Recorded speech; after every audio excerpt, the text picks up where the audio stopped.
Hey Spoolies, welcome back. Today we're going to be making a marble maze.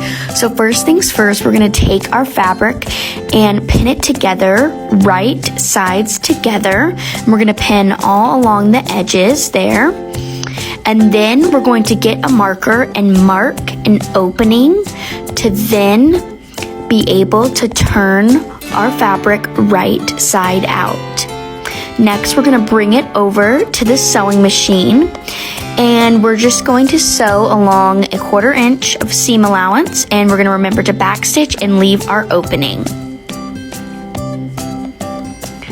Next, we are going to trim the corners of our fabric piece to minimize bulk and just get rid of all that excess fabric that we don't need.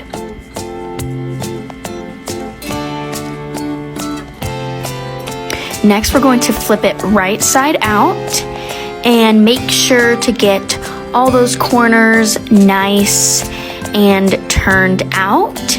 And then we're going to insert our marbles. You can insert 1, 2, or 3 marbles. For this video, we did 2.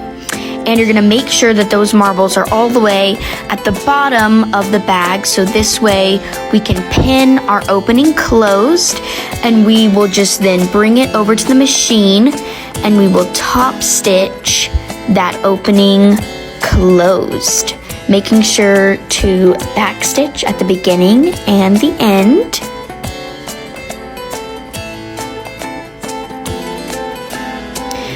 Next, we're going to make our lines for our maze. So you want to make sure when you're doing this, you're going to have enough room to move the marble, but yet that it's going to have a nice clear path for where the marble can be moved. And you're also going to want to use a colored thread for this. So next, we're just bringing it over to the machine, and we're just stitching on those lines that we made with our marker, and making sure you're going to backstitch at the beginning and the end of those. And next, you're going to top stitch all around the top of the maze. And then once you do that, you'll be done. And as you can see, you can move your marbles throughout your brand new marble maze.